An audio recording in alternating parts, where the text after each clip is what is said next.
Assalamu Alaikum, dear viewers. Welcome back to our channel where you can watch videos to improve your Iman and learn about Islamic ideas and stories you may not have known about. Today we would like to discuss an issue that is greatly misunderstood concerning both a sinner and a pious person. When we see a man in a long white thobe with a long beard and numerous marks on his forehead, which show how much he prays every day, we usually get the impression that he is unquestionably one of the people of Jannah. On the other hand, when we see a man in shorts and a t-shirt who rarely prays or fails to appear in a mosque, if he is frequently seen outside nightclubs, we assume that he is undoubtedly misguided and that nothing good can come from him. However, did you know that at times the individual who appears to be religious is actually the one whom Allah has left long ago, while the sinner one is the one whom Allah is guiding always to the truth path? Confused? Let us try to understand this whole concept and why we should be very careful before judging anyone. The good deed and the bad deed. Allah sends His servants through hardships when He intends good for him. Now, just because we refer to these as trails don't always imply that there will be challenges in life. Yes, you read correctly. Trails also indicate a very fulfilling and happy existence. A believer may be put to the test by hardships such as losing their property, riches, or life, but they may also be put to the test by Allah providing them with all they could possibly want.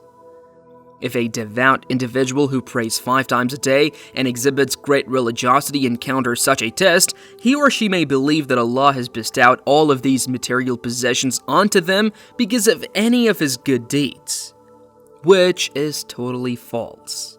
The believer's good deed was surely recorded in the Book of Deeds, but this does not guarantee worldly treasures. This is Satan's trick. He causes a person to do a nice deed and then makes him so proud of it that he begins to think of himself as someone who is destined for heaven. He becomes arrogant and brimming with pride because of that excellent deed and a lack of obstacles in life. He thinks highly of himself and wants other people to think highly of him, which is why he is dressed in white long thobe and appears to be quite religious. A haughty individual basically worships only his ego, and a person who worships himself cannot possibly worship Allah at the same time. Allah says in the Quran, "Have you seen, O Prophet, the one who has taken their own desires as their God? Will you then be a keeper over them?" In this verse, Allah makes mention of the person who has taken his own nafs as his God.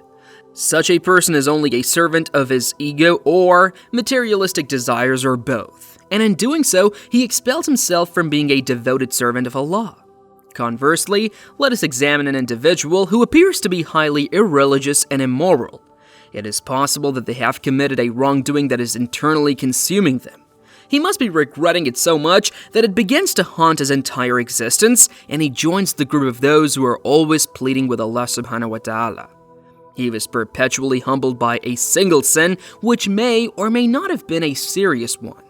He has now reached the conclusion that even in the case of a good deed, it will only partially compensate for his guilt. Despite his many good deeds, he never feels satisfied since he harbors a constant sense of shame because of his previous sin or sins. This sense of humbleness and constant regret makes him rank much greater than those who seemingly seem pious but are filled with arrogance. Anas ibn Malik reported, "The Prophet, peace and blessings be upon him, said, 'All of the children of Adam are sinners, and the best sinners are those who repent.' We need to understand that Allah does not like the arrogant. If doing a good deed makes you arrogant, Allah will not accept you or your good deed.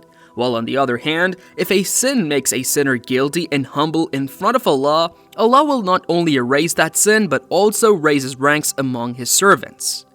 We need to realize that the sin that brings you closer to Allah is much better than the pious deed that takes you away from Allah. Allah subhanahu wa ta'ala says in the Quran, "And do not turn your nose up to people, nor walk pridefully upon the earth. Surely Allah does not like whoever is arrogant and boastful." That's all for today, dear viewers. We hope that you find this video informative and engaging. Thank you for watching. May Allah save us from such a good deed that will make us full of arrogance. May Allah make us among those who are humble before Him.